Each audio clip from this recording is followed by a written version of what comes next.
Ray, what do you want to do tonight? The same thing we do every night, Pinky. Try to take over the world. All right, yo, let's get into it. Try to take over the world. Reaching freedom Try to take over the world. And greatest chaplain in the world, Mr. Try Lance to O'Neill. take over the world.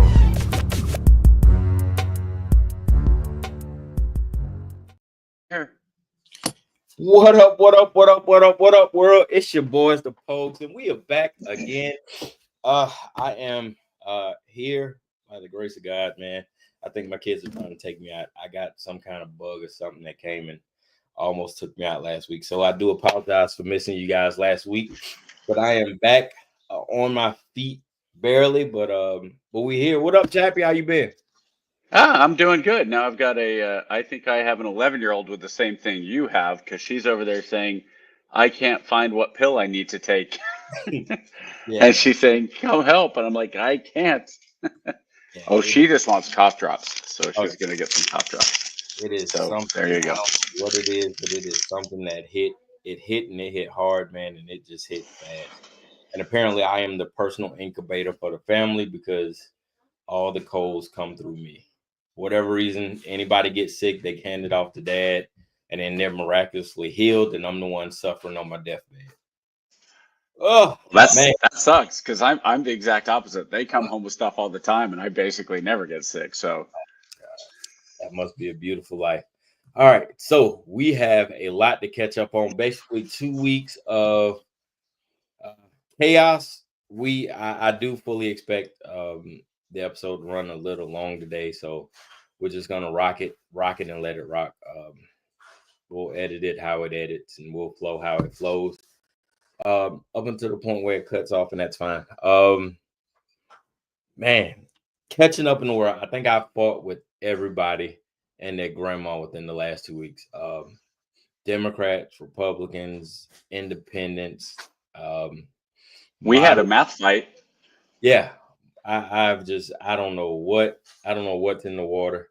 But I either I have just gone absolutely mad in my sickness, or the world has gone mad around me, and I have just I refuse to acquiesce.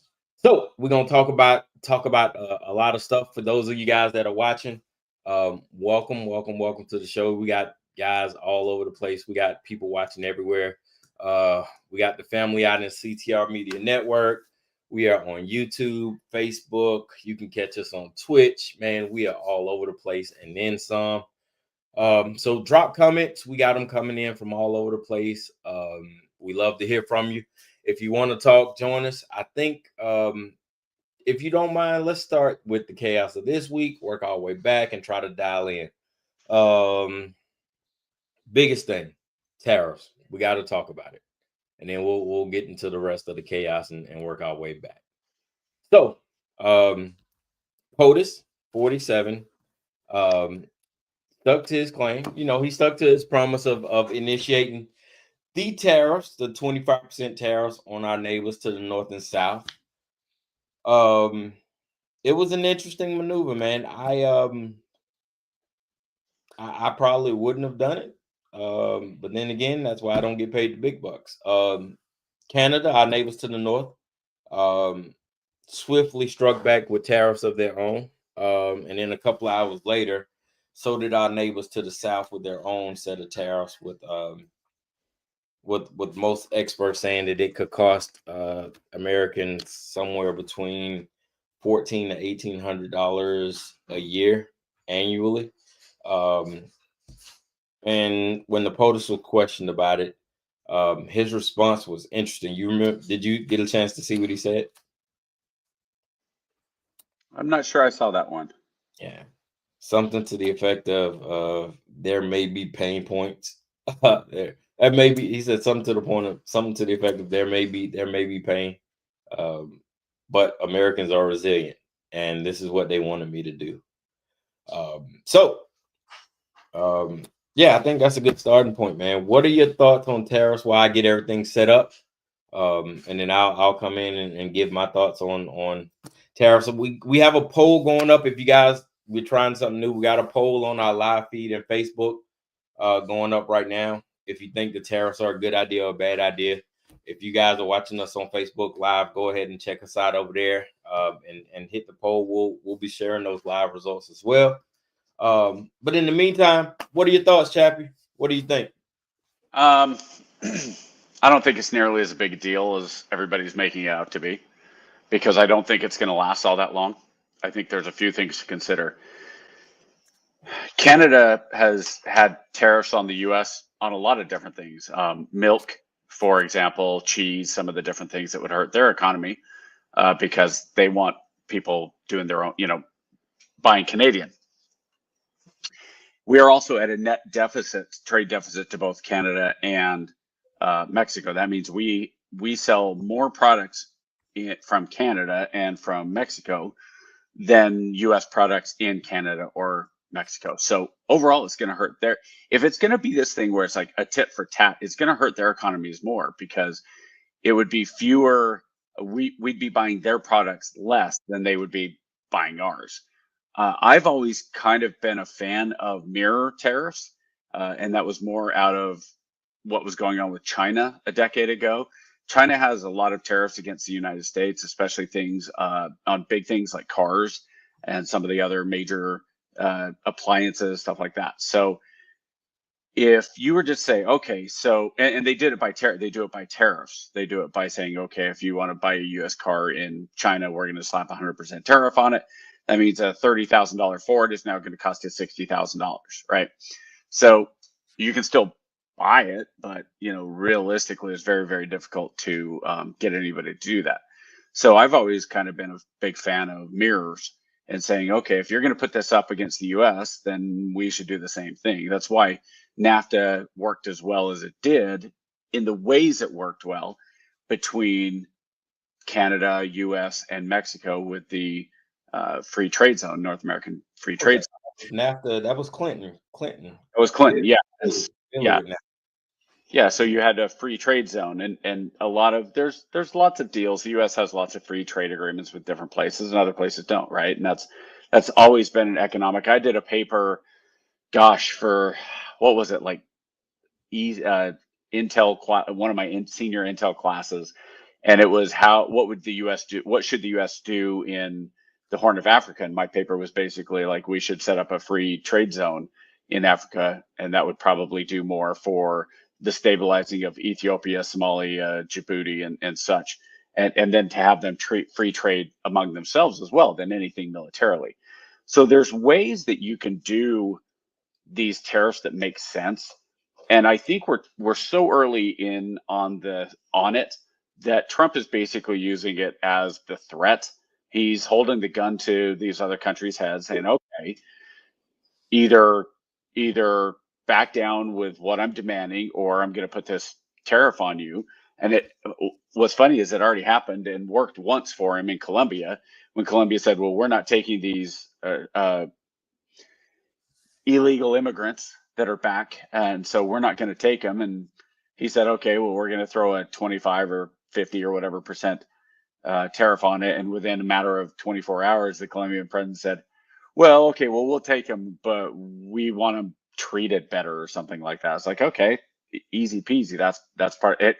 We're happy if all it takes is sending them back to you and they're not in handcuffs. Cool, and you'll take them. Great, that's easy. So I think that Trump is using it in a way that could make sense. Well, time will tell in this situation. Like realistically, I'm a little more concerned. I'll tell you what, I'd be a lot more concerned if China controlled the chip plant that's in Taiwan, and that we weren't building chips, because when you talk about the computer industry and everything electronics, everything has chips, right? Yeah. Mouse has chips. This remote has chips. The TV. I'm probably using literally a dozen microchips right now, just in my immediate area, right? And so if we were in a situation where Trump was saying to Taiwan, "Hey, we're going to put this tariff against you," then I'd be like, that's a bad idea because they can cut off our chip supply. Am I really worried about a tariff on maple syrup? or and I'm not trying to be facetious. I'm saying that's a major export. Syrup is a major export, but they also export to the U.S. Oil and some things, and we get more oil from Canada and from Mexico than we do from Saudi Arabia combined. So, Well, but not then just that. Not just that. It's the fact that we have to send oil to Canada to refine it, which is where things get sticky. are And you that's sure kind it's of not the other way? Are you yeah. sure that's not the other way? I thought they had to. I thought that's why they wanted the pipeline done, is because they were sending it down to the Gulf Coast to refine it. That's why they wanted No, to. You no. sure? Yep. Huh. Oh, okay. Pretty positive. You more than welcome to go check. Well, But I know there are refineries in the U.S. yeah, and I know there hasn't been a new refinery built in the U.S. in almost as long as nuclear power plants before the one that just started up here in Georgia. So yeah, so I don't know. It's going to be so interesting to the see reason how it goes. the reason the pipeline was built is so that we can pump oil into Canada, have it refined. Um, I don't remember the particulars. Dang man, I wish we had our girl in I here. thought it was the other way. So I think in the early 90s, late 80s, early 90s, the oil industry made a shift. They shifted their refineries to produce heavier oil because the oil in North America was lighter or something like that. Long story short, when they made the shift, after they had already committed to making the shift in refineries or whatever, they started finding all these pockets of oil that they couldn't refine anymore. But Canada still had access to refine them. So that's why we ended up sending all of our oil up to Canada to have it refined. Um, and that kind of puts us at a in a bad position in that regard. Not only that, I think Canada is responsible for about 8 border states electricity, if I remember correctly. It's 6 to 8 border states electricity. So things could get sticky. I mean, obviously those are nuclear options for Canada because if they decide to tax the hell out of those exports, it's like cutting off So your nose to spite your face. okay, so I'm reading up on this right now. Yeah. I the oil did go. It's Canadian oil down to the Gulf Coast to get it refined. It's not the other way. So Canada has the oil, but now we have fewer options to get the oil out, explained Richard Mason, the executive fellow at University of Calgary's School of Public Policy. Keystone would have provided more flexibility for oil producers, but without it, refineries in the Gulf Coast may turn to other producers like Saudi Arabia, Colombia for the product. Yeah, so I was pretty sure because the Yeah, South. that's after it's refined though. That's after it's refined and sent back. But the United States cannot refine the oil that it's pumping. So all the oil that is pumping out of Texas and California and Oregon, it can't refine it. So it has to send You it to sure? yeah, they have to send it to Okay. Canada to refine it, and then Canada sends it back. Uh dang man, I wish we can hit Alley up. But I'm gonna try I'd be surprised by that because you're talking about like Texas crude oil. I wouldn't to I is don't know why 10. that would be any different. Like now you have a difference with nuclear liquid natural gas and all. Well, but regardless of the technicalities, Mhm. ultimately what it kind of comes down to is it's going to be a wait and see.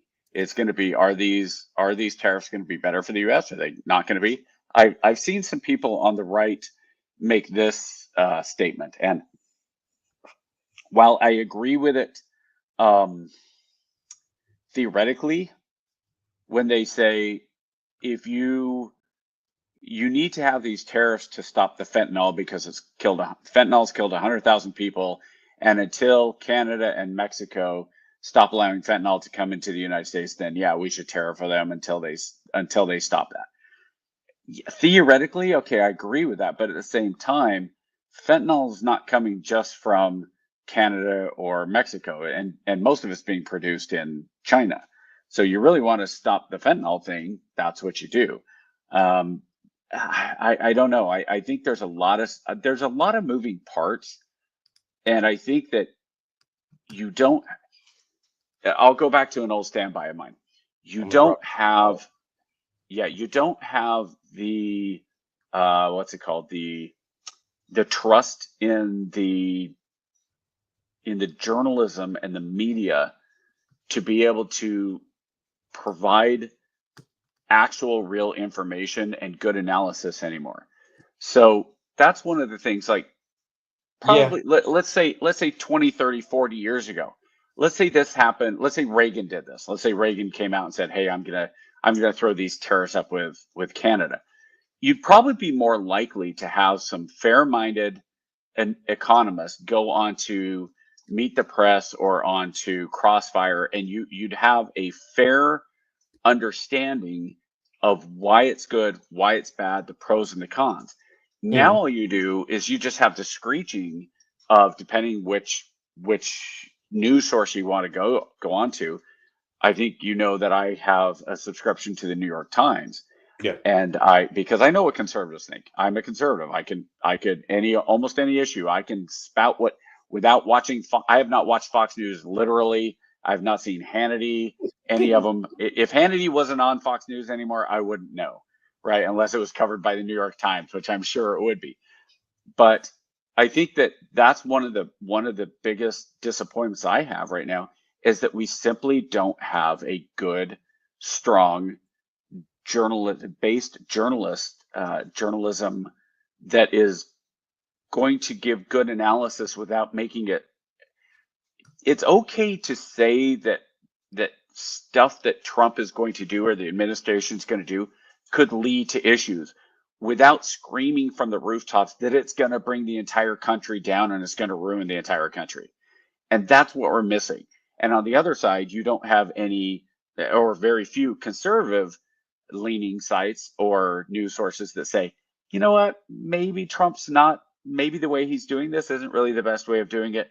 Instead, it's, oh no, we have to defend Trump all the time. And you kind of see that, you saw that just very recently, what happened with the White House press corps.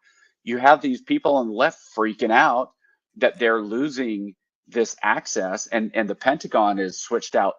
They switched out 4 total, or it was either 4 or 5 news organizations, including NPR, out of the Pentagon, saying, hey, look, it's this permanent office space, it's free office space, we're going to rotate them out.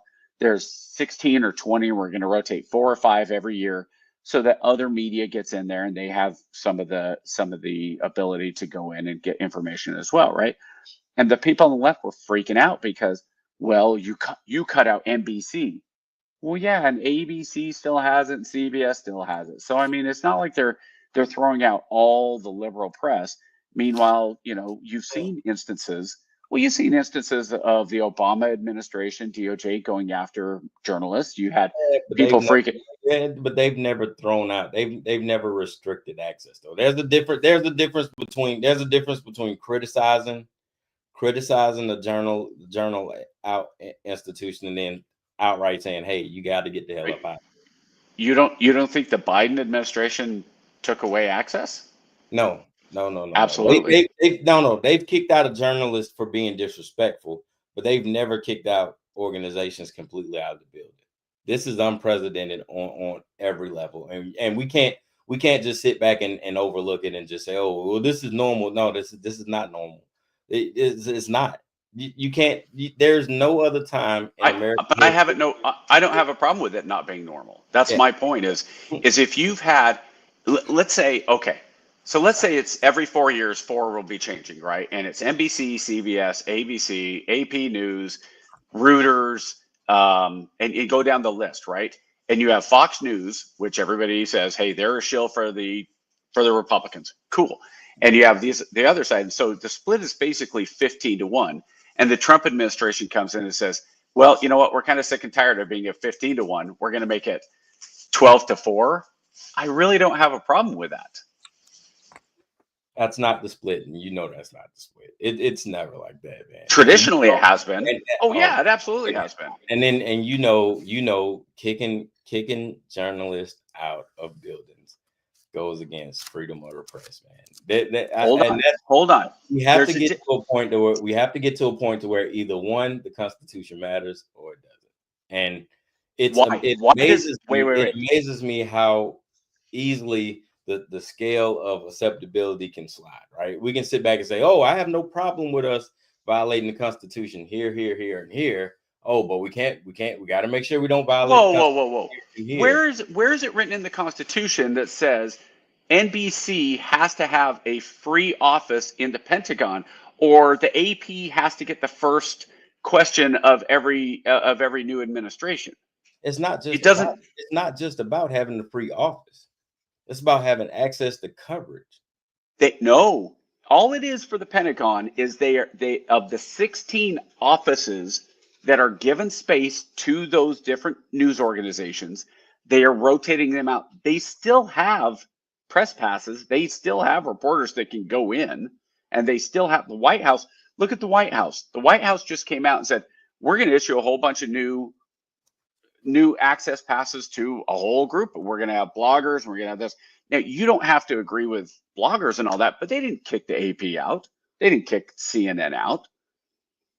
So a broader access. Look, Biden, the smartest thing Biden could have done would have been to do that, would have been to let a broader, and then realistically just ignored their questions, not taking any questions. Oh, stop it. You guys would have been shouting from the fucking rooftops if Biden would have did that. No, what I mean is that Joker could not cut a fart without Republicans and conservatives complaining about the democracy falling apart.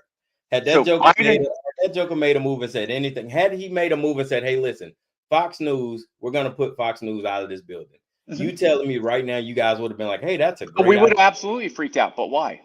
Because you were talking about one news source that is the only one that leans right. What other news sources lean right, KJ? Give me all of them. What? All of what? Them. Left, right. There is no lean. There's no. Yes, there is. Where? What? Where? Who? Okay. Traditionally liberal. We're not talking about traditional liberal. We're talking about in the year of our Even Lord, current 2024. Who's traditional doesn't mean it's stopped. Yeah. Who's liberal? Who? In 2024, let's go newspapers. You want to go newspapers first? No, we're not talking about newspapers right now. We're talking about. No, we can go through each one. Okay, you want to go TV stations first? Yeah, ABC, NBC, CBS, MSNBC, CNN, all pretty far left. Not at all. Oh, KJ, Acosta literally just quit live on TV last week because of the virus. No, it's because they moved him to. It's because they moved him to the 12 o'clock Eastern time frame. They said we're moving you because your ratings suck, and all you've ever got your ratings from for the last however many years has been attacking Trump, and that's not a dog that's going to hunt anymore. Yeah, that's exactly why. You're right, man. All right, this is gonna be a fun 4 years watching you dance and shuffle, man. This is. I'm not dancing at all. I'll defend it. I'll absolutely defend it. Fun for me because this is cool. This is amazing the way you're dancing and shuffling. But you're actually trying to say that those news organizations, ABC, NBC, CBS, CNN, MSNBC, NPR, New York Times, Los Angeles Times, Washington Post, those aren't left-leaning news organizations, newsrooms? No. You mean all the ones that for the first time ever decided not to endorse a presidential candidate because they wanted to seem bipartisan? All the ones who have owners who are donating to which PAC again? Which candidate did they donate to? Both. Are you kidding? Go look at the records of them. They're playing both sides of the fence. Oh, my brother. All right.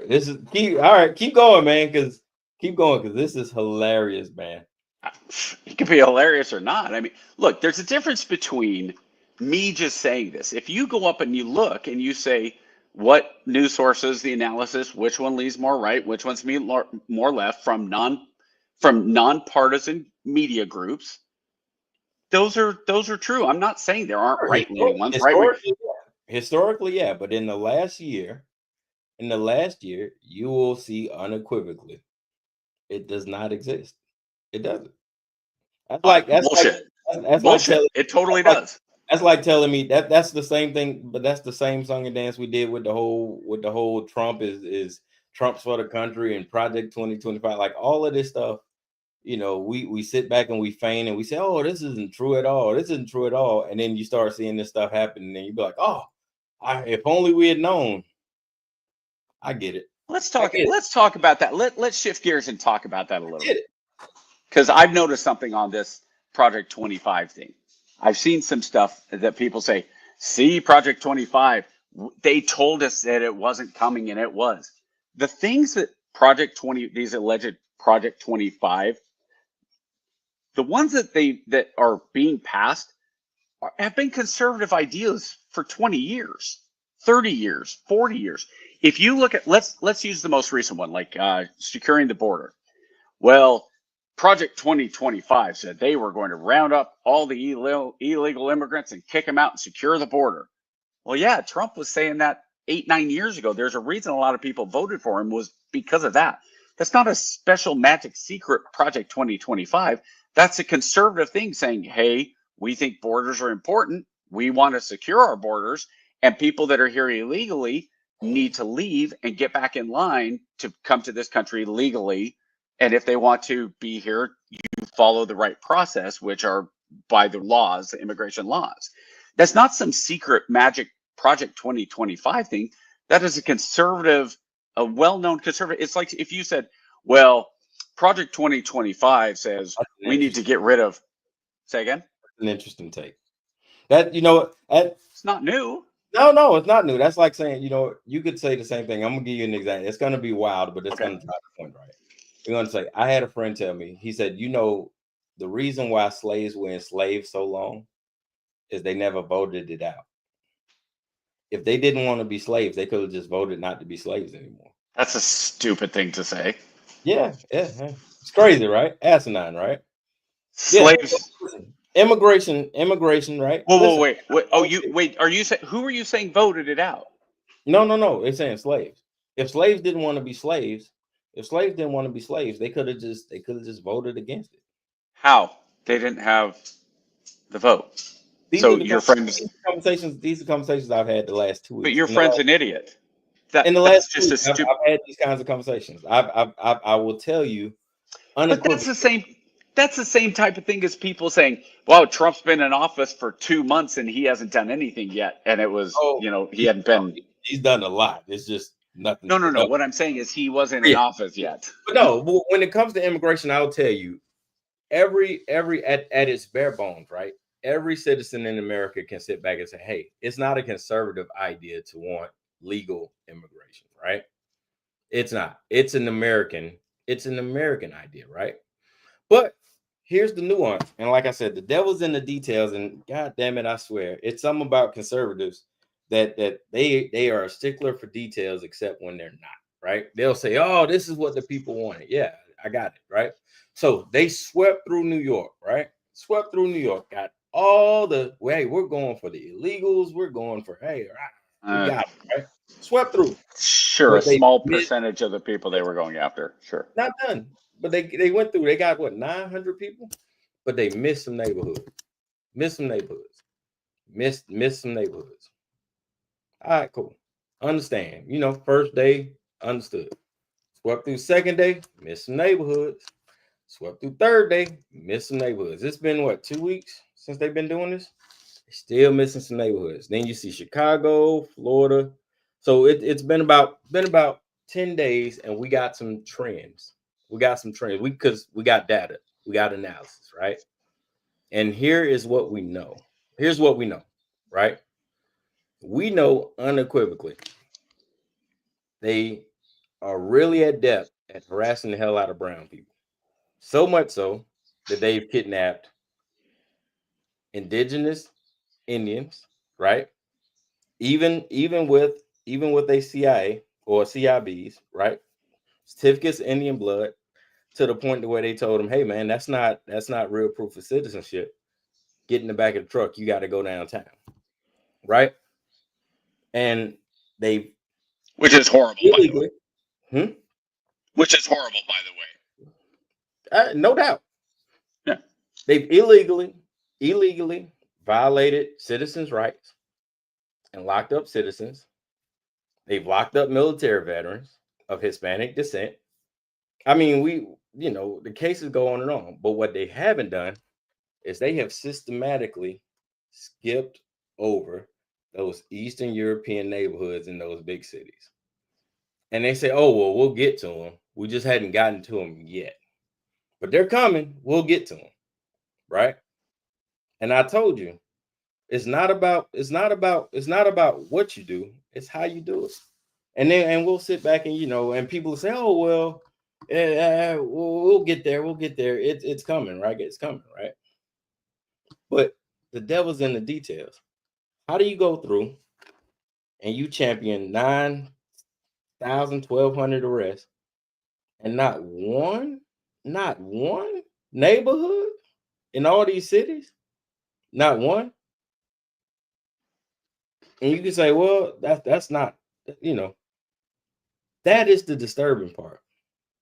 So when we say things like, oh yeah, well, that was in Project 2025. Illegal immigration is in Project 25. Yeah, that is. But to a certain extent, the easy argument. It was the southern border. There's an easy argument for what you're saying, though. What's the easy argument? Bang for your buck.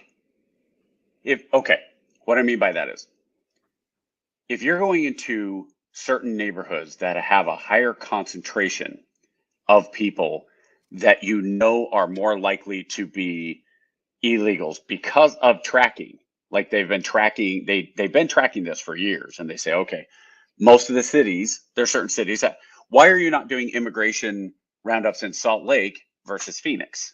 Well, because you have a higher percentage of and a larger percentage numbers in Phoenix than you do in Salt Lake, right? So where are you going to go? Where are you going to start? Are you going to start in Salt Lake, or are you going to start in Phoenix? So if you go to New York, are you going to start in Harlem, or are you going to start in, I don't know. I honestly, I don't even know where the larger number of Hispanics are. Let's just say Queens. I don't Right. know, right? Right.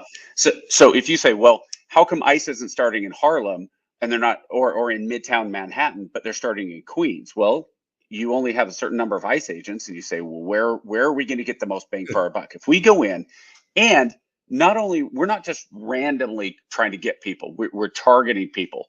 Yes, you're going to catch other people up. And as far as that's the key word, though. Hold it. That's the key word. I'm agreeing with that. Hold on. Let me finish that thought. Go If you're going through and you're rounding people up, and you're going and you're saying we're targeting these people, and we're going after people that have criminal backgrounds, and then we're coming up and saying, okay, here's somebody who lives next door to this illegal immigrant.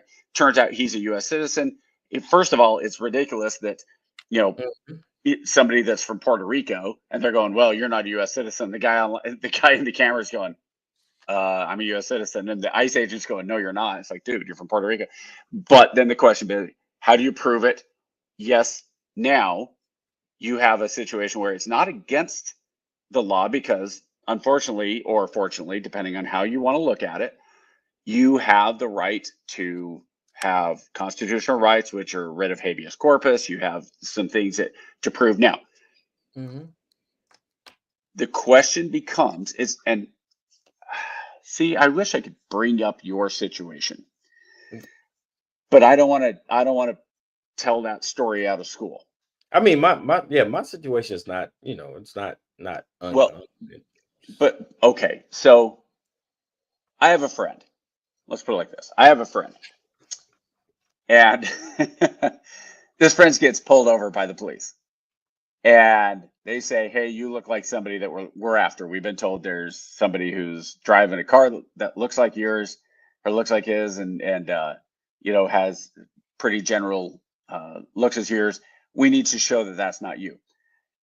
Now, is it unconstitutional to pull that guy over and check his ID? And now, how well the police respond to that, and they take the guy out of the car at gunpoint, et cetera, et cetera.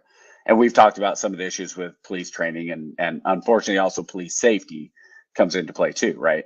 Because you just know anytime you're doing a police stop, especially a felony police stop, you don't know, you're expecting 50-50 you're going to get shot if you're a cop. So if you're going through a tenement in Queens, and you have in this tenement X number of names that you're going in because they have skipped out on their hearings, And so we're going to go in and we're going to check and arrest who we need to arrest, ICE or detain, I guess it would be. Yep. Versus going in and saying, we have this one name of Seamus O'Shanahan, who is over his visa time, and he should be kicked out because he's from Ireland. And he's this one dude who now he lives in, out on Long Island. Where's your focus going to be? Your focus is going to be on trying to get more people. And to be real honest, what are you going to do if you're the Trump administration? You're going to say, look, we got 1,500 people off the streets that have criminal records. Not, hey, we got this one guy that skipped out on his visa, even though they're both a crime. They both need to be kicked out. And I have no problem with deportation of Seamus either. He needs to go back to Ireland and apply the right way and all that stuff too. So there's the bang for the buck. You have to, if you're the Republicans and you just got put in, you have to say, look, we told you we were going to do this. We are doing it. And the argument would be, to make an omelet, you got to crack a few eggs. Now, do I think that anybody that gets if anybody is rounded up in these ICE, what do they call them? They're basically called ICE raids. So raids, okay. So they're that's cool. That's great in theory, right? But just like you said, they've been tracking this for years, right? And just like courts keep a record of all the brown immigrants who missed their court cases, they keep a record of all the Eastern European and European people who missed their court records too. So I'm sure that list is quite robust, and based on all the reports that have come out, there are also just as many large pockets of European neighborhoods like they are Latino and Haitian neighborhoods in New York. The only difference with these ICE raids are nobody's knocked on a single door in those neighborhoods. So I get your bang for buck theory, but damn, not one. Can you sit there? Wait, let me finish. Wait, let me finish. Can you sit there in that chair, right? Can you sit there in that chair and say unequivocally that does not look? I mean, objectively, if I have 3 neighborhoods, 2 of them are one's filled with dark Haitian immigrants, right? The other one's filled with brown Latino immigrants. And that third neighborhood's filled with white Anglo-Saxon Europeans, right? And the whole time I'm telling you, I'm going after illegal immigrants. We're getting the worst of the worst off, right? So if you broke a law, you're going overseas. You're going back home, right? And I'm coming in. First day I hit the Latino neighborhood hard. 500 people. Boom. I'm arresting everybody. You missed your court date. I got you for shoplifting. You know what I'm saying? These aren't hard crimes, right? These are misdemeanors at best, but they're crimes, right? Some are. Okay, cool. Next day, I said, all right, cool. Next day, I hit the Haitian block, right? Same thing. I'm getting these guys, same thing. Hey, man, you got a jaywalking ticket in 2018, but you came here illegally and you didn't renew the visa. You got to go, right? I get another 350. Boom. So boom, 2-day total, I got 800 people. We pack up, we leave. We don't even go into that other neighborhood. You telling me that don't look no kind of suspicious? That's normal. It looks horrible. We just gonna come back and circle up. You know what I'm saying? So how then am I sitting in Georgia or sitting in South Carolina supposed to look at that and say, oh well shit, no, that's perfectly normal? How? I can't. I would have to see. Okay, the easiest way is this, honestly. The easiest way to justify is this. When you're talking about there's 20 million illegal immigrants in this country, sure. What is the nationality or the color of the vast majority of them? It's an assumption.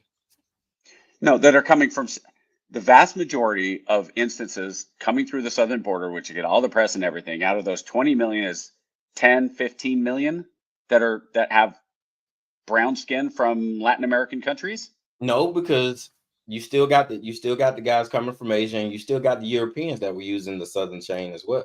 I don't think it's to the same degree, and that's where I'm saying I would love to see what the demographics numbers are, as far as that goes. I would still think the vast majority are Well, South American, I think Latin American and South America. They just started hitting Asian communities last week. I think 1 or 2 Okay. they hit Asian. So, But either way, so well, Hmm. I think that it's tough because again, if you're going, what are the percentages? Where are the concentrations? Like personally, if you look at what's been in the news, the ones that have been in the news have been people from Central and South America that get the news reports and killed young girls, right? There was that little African American girl in Houston that got murdered. There was the little white girl in uh, Alabama that got murdered, and they were all foreign, they were all from South America. So of course you're going to say, as American people, you're going to look at that and go, whoa, that's where we need to go after first. It's kind of like when Trump said, hey, and this is the one I thought, again, there's things he says that I don't agree with. When he says these other countries are emptying their prisons and sending them to the US. I'd like to see some proof of that. I don't think that's true. I don't think that that's the case at all. Do I think that people on the left that are going into, Colorado and saying, hey, we're going to defend this Venezuela gang's rights we're going to protect them? That's stupid too. So, I mean, there's stupidity on both sides. I think the difference is time will tell. I don't think you're going to have a lot of Haitians rounded up and kicked out unless eventually it gets to that point. I mean, I'm still not sure how the Haitians will work because I believe most of them were brought here legally. But as far as if you're here illegally and you've committed crime, like I totally support. If you're going to go after ICE raids, even if it's onesies and twosies, if there's Seamus who's in Kansas and he raped somebody, go get him first before you get, somebody from Mexico City who was a jaywalker. I'm with you on that. But that doesn't there's make a point. good news headlines. Another thing It doesn't. Another thing that irked me, right? So he did this press conference with this Lincoln Riley Act, right? It was this huge big deal, right? Yeah. Illegal immigrant, unfortunate, poor girl got murdered. Absolutely traumatic, right? But he said something in the press conference that really kind of caught my craw. I'm sitting back and I'm watching this thing, and he's like, we can't allow these type of terrorist acts to happen. And I'm thankful Congress acted swiftly and all the right things. And I got to thinking to myself, I said, wait a minute. I said, I understand, the situation. One guy killed this one young lady in an unfortunate event. And they passed this act in support of that. And then I got to thinking, and I thought back to last time Trump was in office. And then this one kid in South Carolina went into a church on a Sunday and killed 11 parishioners. Yeah. Dylan Roof. Yeah. And we're still waiting on that act. And I got to thinking, how is that not a bigger concern? It is for me. I mean, that sort of stuff. So like I bring it up because I had an issue with, and again, Yeah. depending on the day, I can find myself fussing with my conservative friends and my liberal friends. I don't care. Wrong is wrong. I don't care which wing of the bird it is. Wrong is wrong. But he was trying to say that, I have a what he said, I have an undue bias against Trump. And I just think that Trump, bad man, evil, this, that, and that. And I said, no, I have plenty of reasons to hate Trump. Just as I have plenty of reasons to hate Biden. And then my one, this is the thing. He says, oh, well, you didn't have a problem with Obama putting people in cages.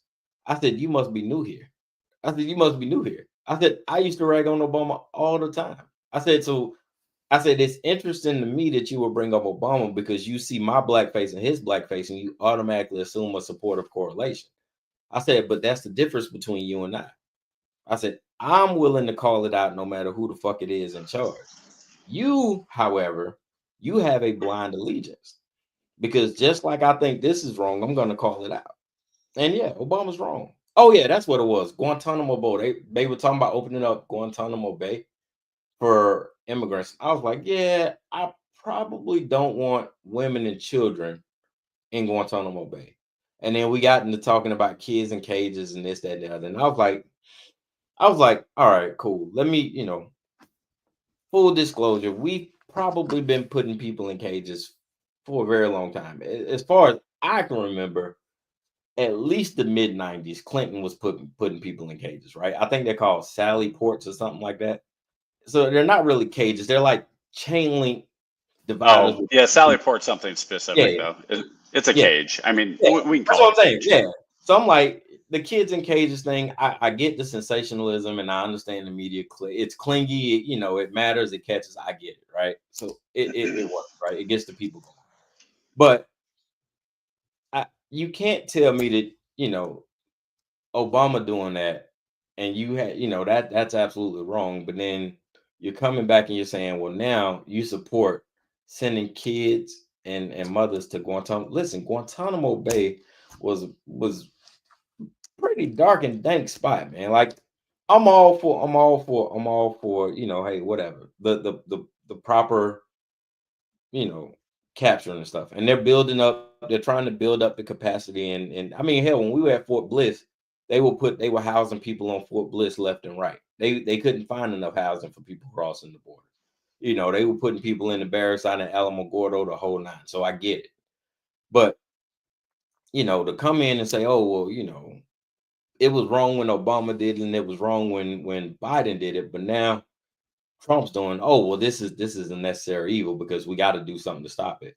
Well, to me, there's no fucking difference. You know what I'm saying? If it was wrong, Well, if it was wrong when he was doing it, sure. and it was wrong when he was doing it, Oh if yeah, I change the D for an R and they're still doing the same damn thing, then it still makes it wrong. I agree. The whole argument of sending them to Gitmo makes me laugh though. I was a guard at Guantanamo. That's what I'm If saying. It's like, well, I also said if I was ever a prisoner of war, if I got treated half as well as a Guantanamo Bay prisoner, I'd be just fine as a prisoner of war because we treated those guys incredibly well. well, So I don't think the immigrants are getting the same love and care that you guys had to give to those guys and yeah, probably. Well, but again, they're not going to Gitmo. That's yeah, just one of those. That's just one of those, statement things, right? yeah, like So even Abu Ghraib, I'm like, listen, dude, like, trust me, they'll be okay. I think it's a waste of money because you could do better. Like, there's places here you don't have to send people. well, so here would be my problem with Gitmo is once you sent them to Gitmo, it's very hard to prove if you are a citizen. Let's say even if let's say it's 0.1% of during their raids that got U.S. citizens that are supposed to be here that got caught up in that. You get them to off post, you get them out of the country to somewhere like Guantanamo, and it would be very, very difficult at that point for them to prove anything. And that's why I don't think you do that. I don't think even if it's one, like literally, I'm not kidding when I say this, even if it's one person, you don't send them to Gitmo if there's a non-zero chance that you sent somebody to Gitmo that is a US citizen, that's not what you do. Now, I also don't think it's necessarily right or fair. And this is where the nuance, where's the line? I don't think it's necessarily right or fair for somebody to have to be walking around with their passport or whatever, proving they're a US citizen. Like, I wouldn't even what would I have to do? Even if I carried around my birth certificate in my back pocket and went, look, I was born in the US, they go, that's fake. If somebody wanted to, I mean, I told you. Well, I told you in the previous episode about that time when people had to walk around with papers proving their citizenship. That was a very slippery time for people in America. It didn't work out too well. Well, yeah, because the other side of it is, especially African Americans in the North during the what was the law that the Free Slave Act? where Yeah. even people in the North had to turn around and turn people in. And so, there were people. Now, I have not read 12 Years a Slave, but my understanding that's the story is that he was a free man and somebody else grabbed him up and Yeah. They got him drunk. So, what they do is they get him drunk, they take his papers away, and then oh, is that what it was? put him on a truck, and then once you get down south, who the hell's gonna believe you? And it's kind of like the same. It's kind of like the same thing. Like once you get across that border, or once we get you in that, once we get you in that, and which is a concentration camp, no matter how you want to spin it, we can call it what you want. It's what it is. Once we get you there, hey, who the hell you gonna tell? Well, and that's why to me, you have to do all the processing in the U.S. You have to also allow access to, to lawyers. You have to, but more than anything, you have to have the standard. Like, what is the standard to prove citizenship? Like, if you arrest somebody and you hold them, are you giving them phone calls? Are you giving them access to be able to prove? And again, if they are citizens, you and I talked about this online in terms of what rights, and I'm not a lawyer, so I don't know what rights does an illegal immigrant have under the Constitution? Do they have the Fourth Amendment, Fifth Amendment rights, some of those things? So, but if you're a U.S. citizen and you have those, then you have to habeas corpus. You have to be able to have the right to let somebody come down and say, no, look, here's their birth certificate or whatever citizenship. Yeah. Like literally, I don't know what document. If somebody said to me, prove you're a citizen, I'd be like, well, I mean, I have my military ID. Well, that doesn't prove you're a citizen. There's a lot of non-citizens in the Army. Yeah. I have my driver's license. Well, lots of states allow people to have driver's licenses that don't, and I guess I could be like, well, Georgia doesn't. Well, who's to say that's a real license? Yeah. Okay. I have my birth certificate. Yeah, but that's just a photocopy. We don't even allow photocopies at the DMV to get your license, which is true, by the way. Yeah, so, I mean, there's some stuff in terms of how it's done that I think needs to be worked out. I'm okay with the theory of it, but I would really like to see. And unfortunately, it's a slow roll. It can't be done all at once.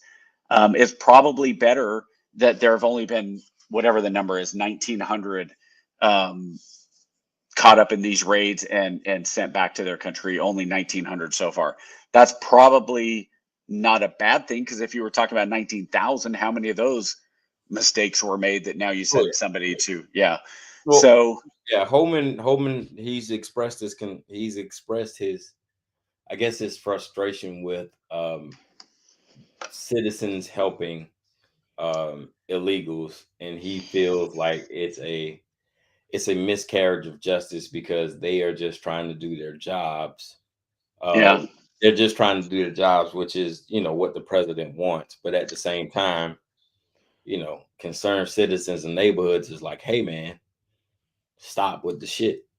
So there's that one goes both ways, and I get it. I see, when you see the TikTok video of the young teacher who she's securing the lock on the school and says, nobody from ICE is coming into my school. I sit there and I go, that's a fire hazard. You should get arrested for that. Like, you know what? Like realistically, ICE. Here's the thing. The ICE is not coming into the schools, as far as I know. I remember seeing something a week and a half ago where it said one of the school districts sent a letter out that said, hey, we are doing everything to protect our children at these at the bus stops, so ICE cannot come and get them. And it freaked out the entire area, right? And then it turned out, well, the school district said was like, oh, whoops, we didn't mean it was happening. We meant just in case, like, it got to that point. So you have people who are freaking out about the other way too. I mean, I guess there's the question of, do you have the right to disobey the law? Which, of course, you have the right to do so, but then you also are putting yourself at risk to the law, So, I mean, I would say anybody who's doing that, it's up to you to balance what your willingness to do is. You know what I mean? Like, if somebody comes and knocks on my door, and says, "Hey, will you keep us? Will you hide us here from ICE?" It's like, well, okay. If I do, like, where are you from? And they say, well, we're illegally here from Mexico. I'm not sure. Okay, and Thad just said civil disobedience is necessary when the government is wrong. Well, that's your opinion. I don't think the government is wrong. And there's lots of people who don't think it's wrong. There's lots of people who think one of the things about this country that is damaged is our immigration policy. So if I were to think about it like this, if I just went, we'll pick on Ireland again, since I'm Irish. If I jumped on a plane and I flew to Dublin, and I don't believe you need a visa. I think it's one of those countries you don't need a visa to be in country from the United States. But I went around and I was like, yeah, I'm an American and da da da. And they said, well, hey, how long have you been here? I said, well, 6 months. And they said, well, you're only legally able to stay here for 6 months before you have to apply for residency, and you have to have a residence visa. I'm making this up. I don't know what the rules are, right? But I was there now past that time. You think Ireland would be saying, oh, well, no, you're fine. Just, hey, you know what? Come over here. We'll hide you over here. They'd be going, no, you need to get out. And that's true of almost every country. It is, from what I've read, it's very, very difficult to cross the southern border of Mexico. Unless you're saying I'm continuing on to the United States or Canada. And then it's like, no. I think as of last year's census, they said they have over 2.4 million illegal Americans in Mexico. In Mexico City alone, I think is the count. 2.4 million. Mexico City and surrounding cities. A fifth of their entire population. Just about. It might be in the entire country total. I could see in the entire, yeah. Percentage-wise, that's still, yeah. I'd be curious. So, but again, look at it like that.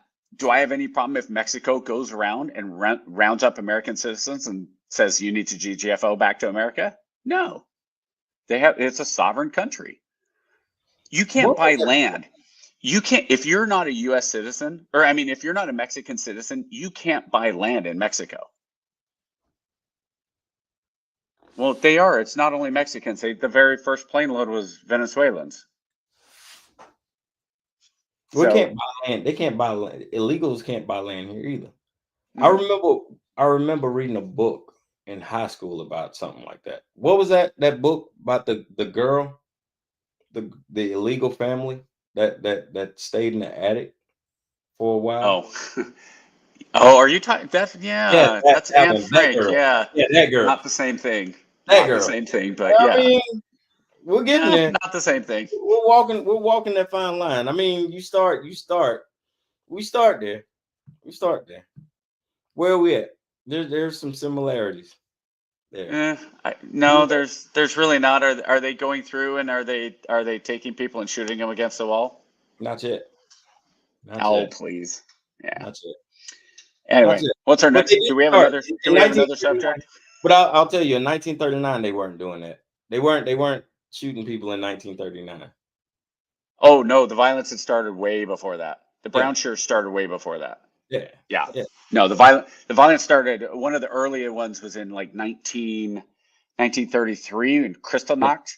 Was when Hitler. I could be wrong on my year, but when Hitler, the Nazis. We won't say Hitler because at that point he wasn't in charge of the Nazi party yet.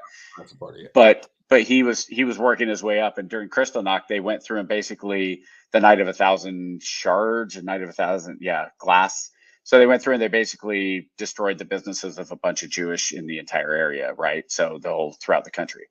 So we're not there yet. We're not going to be. I would hope. No, there's. But see, here's the thing, though, Lance. We'll say, oh, we're not going to be, but I'm sure in 1928, Germany thought the same thing. Oh, this is just one guy. We need to get back. So we can't say that we'll never get there. But to deny the similarities or to deny the slippery slope that we're on is asinine. You cannot. So that's something I actually wanted to talk about because I saw a meme about this, right? So it's one of those things that said, here's the things. Hitler did this, Hitler did this, Hitler did this, and it's like 9 slides. And it was obviously implying that that's where we are in the US, right? And I said, okay, so here's the problem though. There were several things from a historical perspective that were completely left out that don't make the comparisons work at all. Sure. First thing was Germany was coming off of World War I. We're not coming off of any world wars. Okay. Second thing is you had hyperinflation, right? Hyperinflation was going on in Germany. So it was funny because one of the things was they had all the billionaires who were supporting the Nazis. It's like, well, first of all, there weren't any billionaires unless you want to consider hyperinflation. Then everybody was a billionaire because it cost 50,000 Deutschmarks to buy a loaf of bread or whatever it was. Their land had gotten severely disseminated too. Got split up really bad too. So okay, I can still have empathy and care about other people though. So so the other thing, okay, coming off of World War I, the reason the Jews were targeted by the Nazis, there were actually two major groups. Mm-hmm. Yeah, there's not hyperinflation in this country. So the two groups that were major were the Jews, and the second one were the military, high-ranking military. That's who Hitler scapegoated. He said, look, if it wasn't for the politicians, but they were mostly out of office by that point. So if you go in and you say, all right, the Jews were the ones, they were backing all the, France and the United States, and that's the reason we lost. And because our generals, they turned around and they stabbed us in the back with the, I want to say it's the Paris Treaty, but there's like 4 different. Yeah, I could be wrong as far as which one it was. World War I. Yeah, it's not that. But yeah, they signed into treaties after World War II. He felt like they gave up too much, and they had to pay reparations back to France and blah blah blah. Right. So here comes Hitler. Here comes the Nazis. It's not just Hitler. Here comes this party that basically says, hey, we need to make Germany. We need to kind of screw these guys who screwed us over. And we need to get back to the point that we're good. There's nothing wrong with us. Why did we get screwed over? We didn't even start World War I. That was, Archduke Ferdinand. That wasn't even us, right? We just had to defend because of treaties. So Hitler basically manipulated. And one of the things that Hitler did that has not happened in this country and won't happen in this country is okay. Let me know when I'm gonna get back to that one. That one okay. that is an actual thought that people are talking about. But go ahead. So one of the biggest things that the Nazis did when they came into power, one of the very first things that they did was they confiscated guns. They went in and they said, we're not going to allow anybody who is not a police officer or a government to have guns. Mm-hmm. Now, you're not going to get that from Trump, and you're not going to get that from Republicans. You're not going to get that from the right. You get that from the left. The left wants to confiscate guns, right? They want, okay. So there's a lot of differences. And if you go through and you said, okay, so here's the thing that Hitler did, you can look at a lot of those things, and they've gone through history as far as despots go, right? You can say, well, the same thing with Lenin happened, the same thing with Pol Pot, the same thing with Mao, same thing, right? There's these certain things. The different African dictators, whatever, right? But one thing that they all did that was in common was confiscate guns. That's not happening here. So you're saying because the Republicans won't confiscate guns, that's why it won't get to the point of where it is. Yeah, it can't. You can't. You would have enough Republicans. Let me say this. My guess is Republicans far outgun Democrats. But I think you have enough conservatives who think like I do that if you started seeing, hey, we're gonna do this, we're gonna do this, that I'd go, wait a minute, no, we're not gonna do that. I'll start defending people with that. No, you're not gonna do that. You're not gonna come and you're not gonna grab KJ, who's a citizen, and you're not gonna string him up just because he's black and you don't like him. I will shoot you in your freaking face if you try to do that, dude. And I think you have more conservatives who believe in the Constitution, who believe in the rights of this country, who believe that this country shouldn't be white and black and brown and yellow. It's supposed to be American, and that's it. Where it doesn't matter what skin color you're. I think you have more people on the right who believe that than don't. Unfortunately, it's the squeaky wheel thing. We've talked about this before. I don't think so. You don't think so? I don't think so. I'm disappointed if you don't think so. Not in you, but that whatever is going on around you, that's not your perception. No. That sucks. I can, and I'll admit I have a pessimistic view, but then I go back and I look, and I can see an openly, I can see a president of the United States openly and without any evidence say, hey, this is DEI, right? And I told you when they first started it, I said DEI is going to end up becoming a bastardization of a word, right? Boogeyman. And it's going to end up being the boogeyman. And just as sure as I sit here in a black t-shirt, DEI has been the catch-all, right? Everything wrong is DEI. Everything wrong is DEI. And then we sit back and we look. So I don't know about that, but I think them saying you have, DEI, everything DEI is wrong. Not everything wrong is DEI. Oh no, KJ just hit a button. He was making a point. Clearly, the powers that be do not want KJ making his point about DEI. Now, the DEI that was broken off was because of DEI.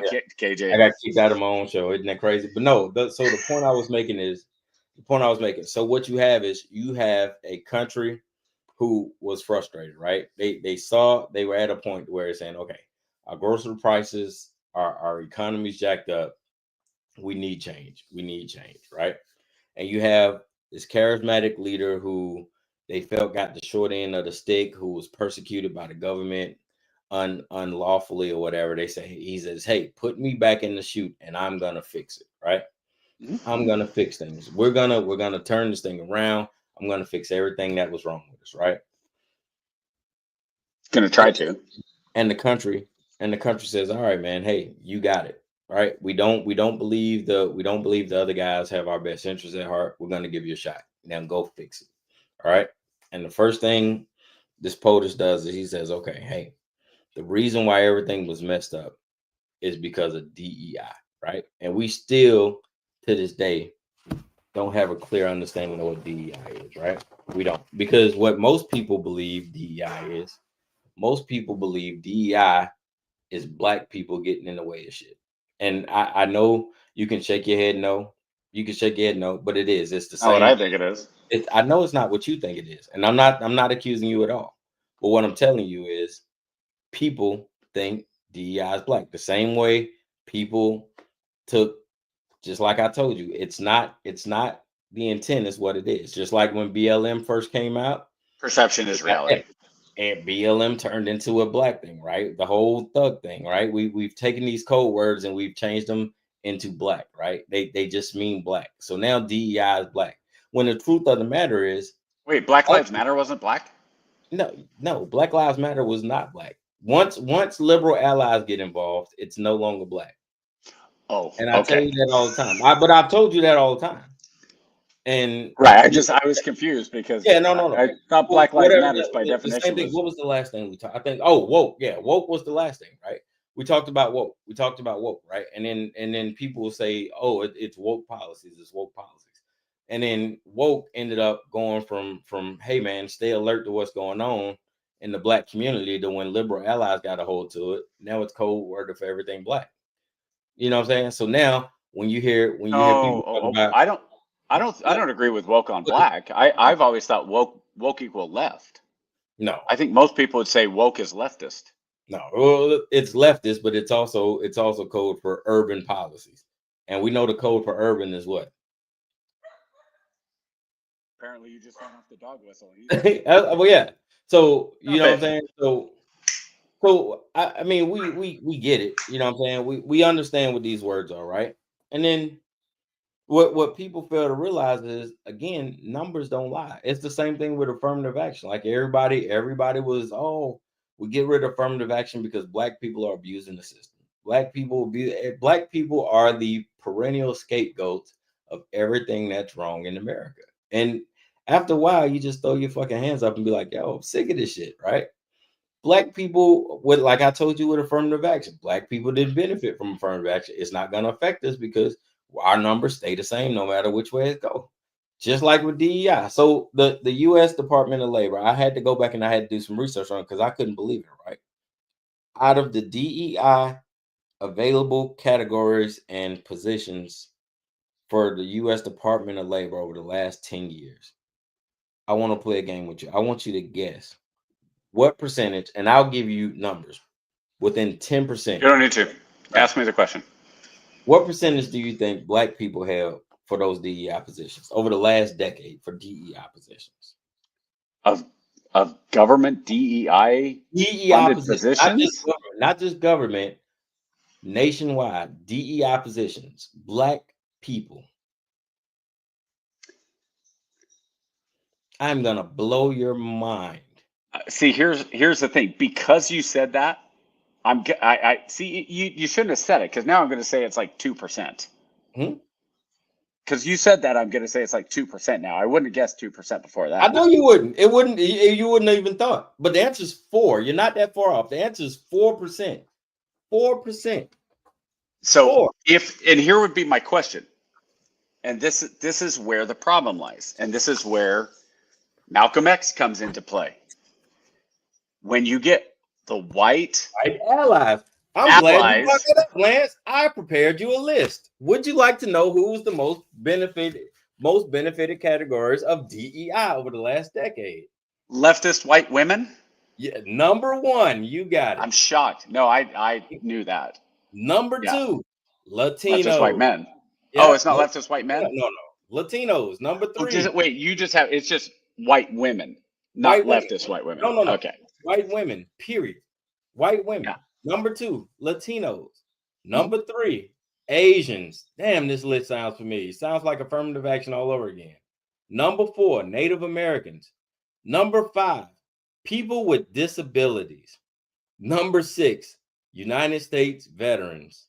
Number 7, the alphabet group, LGBTQ LMNOPs. And bringing up the rear at 4%, the African Americans. So wait, where were white men? No. White men aren't on it because white men don't qualify for DEI. See, it's all against us, man. It is. Everybody's against you. But the point I'm making is, it's easy. The African American in America, which I get it, but they are the easiest scapegoat because everybody can turn back and look. Because everybody can turn back and look and say that's the boogeyman. When they actually, Let me ask you a question. Sure. What percentage of the vote did Trump get of Black men? I think he got his average number. He got 16, which is what he got about. No, but you and I said if Trump gets above 15, he will run to the bank screaming and cheering all the way to the bank. Right? Yeah, but what did he? Yeah, what did he get a Latino vote? Oh, he got like 92% or some shit like that. No. It was like 45%. No. Latino men and women voted ridiculously for him. Yeah. I don't think that's the only I think 84% of Black men voted for Trump. Voted for Kamala. 92% of Black women voted for Kamala, and then the rest were overwhelmingly Trump. Like it wasn't even close. It wasn't even close. I don't think that's right. Check it out. I'm looking.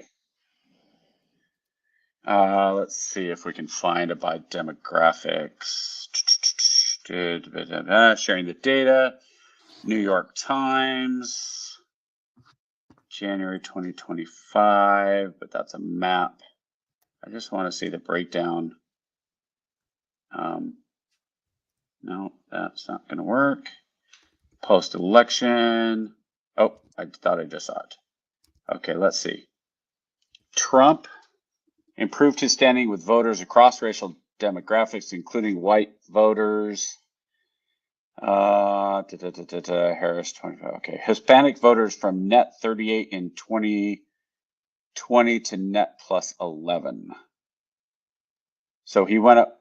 He won by 11 points, 53 to 42. Hispanic. Yeah, Asians. Yeah, Asians. He went 58 for Harris, 38 for Trump. Black Americans went 81% Harris, 14% Trump. Well, where were the other 5%? Who'd the other 5% of African Americans vote for? They were at home. No. That's not everybody. That's of voters. This is of voters. That's only 95%. Where did 5% of the black vote go? Huh. Weird. Yeah, no, that's the. Well, then again, I guess maybe not, because the Hispanic voters only adds up to 95% also. Maybe I didn't think there was 5% in no, traditionally, third party at the house. Traditionally, they don't think, like I said, 2020 was an outlier because everybody was it's at home. 5. Yeah, that's saying third party. I'm surprised it was 5%. Well, yeah, that's not everybody. That's of everybody who actually came out and voted. Black women and white women both remain consistent with their votes from 2020. Let's see. Black women voting for Harris, 83% margin. That's 90% to 7%. And white women went 53 to 40, 53 to 43. Yeah, you're right. He got 47% of Latino men, it says, right? Yeah. 56% overall of the Latino vote. Yeah, so he went overall 49%.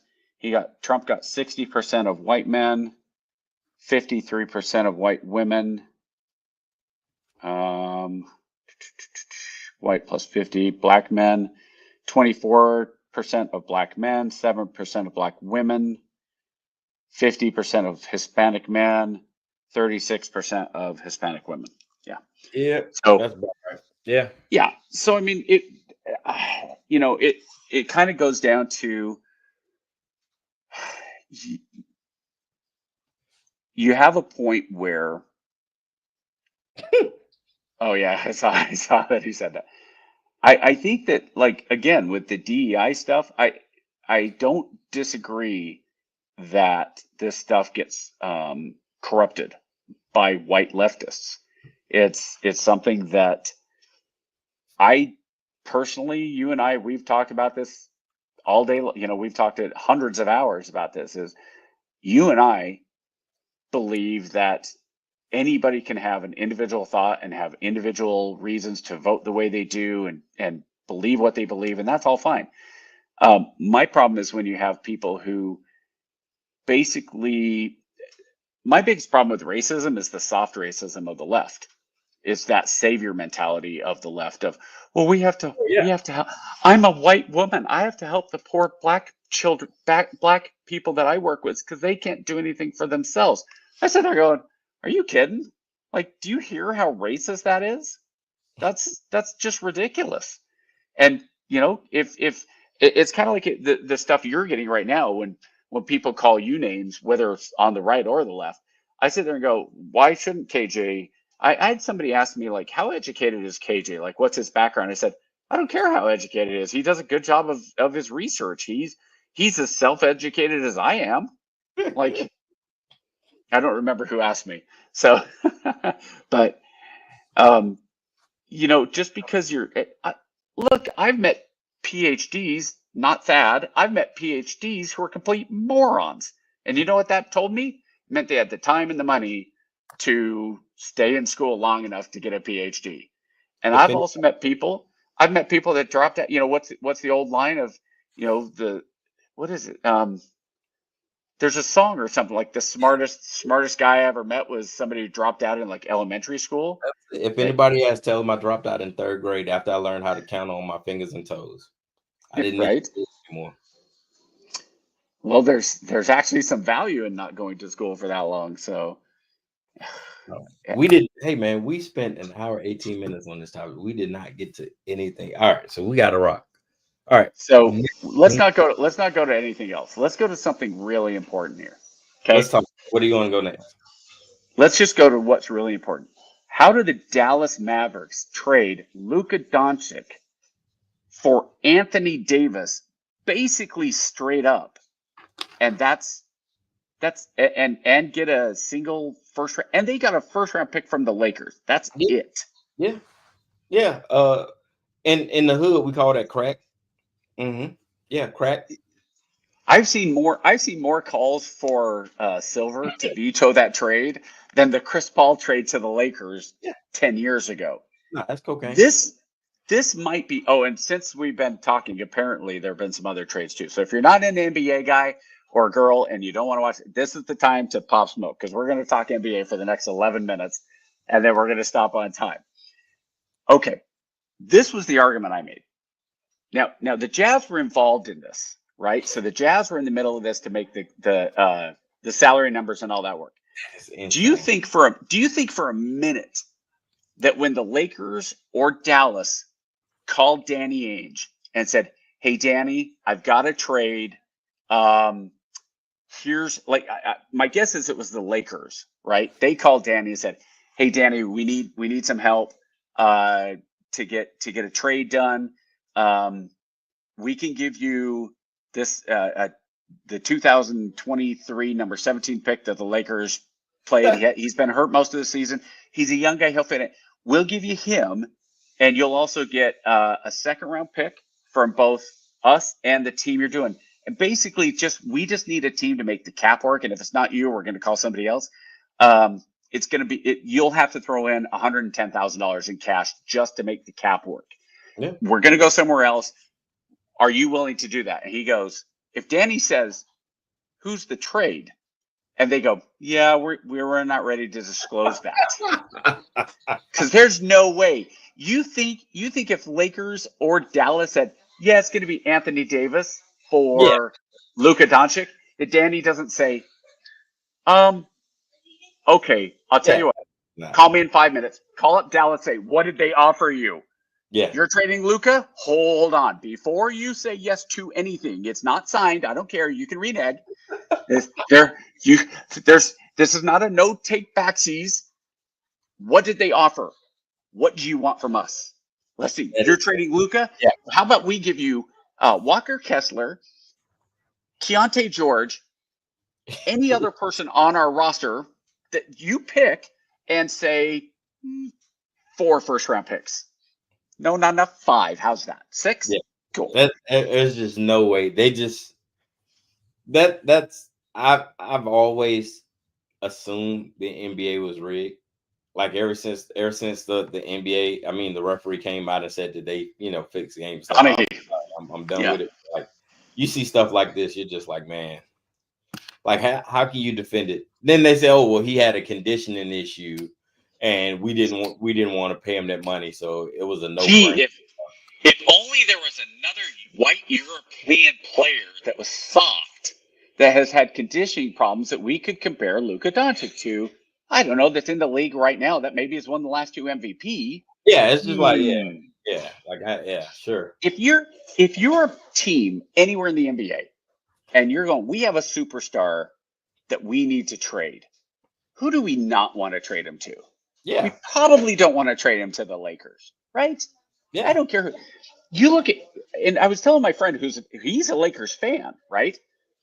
And I was like, you and I could come up with probably half a dozen trades in 20 minutes that would be better than this, and let alone players. Name me any of these guys that don't make that, any of the teams that don't make this trade with the key player and then a second player and some picks, right? Jaylen Brown from the Celtics. They do it. Let's see. The only one I could come up, there were only 2 I could come up with that wouldn't be done. And that is Shai Gilgeous-Alexander from OKC and Anthony Edwards from the Timberwolves. That's it. Because Jokic is not included in that, right? Because Jokic is probably the 3rd guy that they say no. Pretty much anybody else. Everybody else is fair trade value, easily. And Anthony Davis is not the 10th best player in the NBA. Not with all his injuries and all that, and not being almost 32. I think it hit now like midnight. Yeah, he texted. I saw it this morning, and I started to call him like, "Oh," and then I saw his message, like, "Oh, he already knew." How bad do you think the Hawks are kicking themselves right now? Because the Hawks are going, if we just kept Luka, we could have turned around and traded him. We could have picked. Who do we want? Who do we want on any team outside of the 3 I just mentioned? Outside of SGA, Anthony Edwards, here's would the Celtics trade Tatum for Luka? That's the one that's maybe. I don't know. I think that's kind of, yeah. That one's maybe they'd have to think about it. You'd really have to sweeten the deal for the Celtics on that one, right? Other than that, like if you call up, this was the other one I said. If you're Oklahoma City, you find out that they're trading Luka Doncic. You call up and you say, we will give you Chet Holmgren, their Wiggins, and four first-round picks. We take that every day. Every day. I had a guy on Twitter, on X, actually say, oh, Sam Presti wouldn't do that in 100 years. I'm like, okay. And my argument was, I was like, OKC's got the best record in the league, and Chet Holmgren isn't playing. Wow. And that was his point. He's like, well, yeah, that's why they wouldn't do it. They're that good without him. I'm like, you don't want to take the best record in the NBA and put not arguably, an all NBA top 5 guy every year, an MVP, number 3 in the MVP last year, and put him next to SGA. You don't want to do that. Really? A guy that can guard every position on the floor, who's just tired of losing. Like, are you serious? Like, and instead, what you're going to do, you're going to send Luka, and you're going to say it's his conditioning, and you're going to send him to the Lakers, and you just told Luka why he got traded. You don't think Luka's going to be like, oh, it's my conditioning, huh? I'll see you. I'll see you real soon.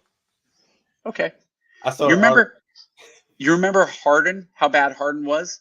Oh yeah. When he wanted to get traded, and within getting traded, within like 2 weeks, he was suddenly like he'd lost like 10 pounds in 2 weeks, and yeah. Oh yeah. It was a monster. Yeah. And so here's the other thing: like we're not talking about Kobe or LeBron or Anthony Edwards or these guys that are super athletic. We're talking about Luka Doncic, whose game is like mine.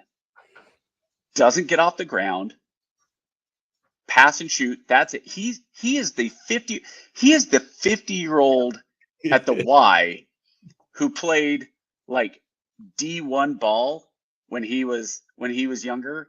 Yeah. And just goes through and he plays old man ball all the time. Like I said, shooting and height, the two things you never lose. And you're worried about Luka being out of shape. The dude doesn't jump. He doesn't run. I don't care. Look at Jokic. Yep. I don't care. Jokic is one of the 3 best offensive players in the world, and anything he gives you on defense is what kind of pushes him into the best player in the world. And if you're OKC and you give up anybody on that roster, including their number 2 guy, that Williams kid, who's phenomenal. There's maybe 3 or 4 guys in the entire league that you don't trade for Luka Doncic.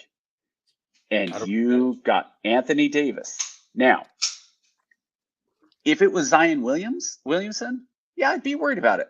Zion's missed a ton of time because as a big dude, he's out of shape. He jumps out of the building, and every time he lands, it's one more time of landing on his knees. Yeah. I'd be worried about it. But if you're New Orleans and you call the Lakers and you say, we'll give you Zion Williamson for AD, that's a conversation that the Lakers have. Yeah, I might think about that because they'd have to think about it, and it would be the injury thing. But here's the difference: Dallas calls up LA and says, "Hey, what would you think about Luka for AD?" And the Lakers said, "Yes, done. No takebacks." Yeah, bye. Hey, yeah, sign it, please, quick, hurry, send it right now. Send it over. Yes, we would be happy to consider that deal. So, do you think? What do we need to do to make this work? Is there anything we need to? Yeah, like you know what? I we'll see your first round pick. You know, just you really have Yeah, you got us good on this trade, man. You got us over the barrel. Woo. Now here's the other reason I think that the Jazz didn't know, and we got to go with this. The Jazz didn't know because Danny Ainge didn't know that Luka was going to the Lakers because the Jazz own a top 4 protected pick in 2027 for the Lakers. And if he'd known, Danny would have said, nope. Yeah, yeah, he wouldn't have done it at all. But that's it, man. Hey, man, great show, brother. I'll see you next week. Have a great week. We are out, y'all. Gee, Ray, what do you want to do tonight? The same thing we do every night, Pinky. Try to take over the world. All right, yo, let's get into it. Try to take over the world. Try to take over the world. And greatest chaplain in the world, Mr. Lance Try to O'Neill. take over the world.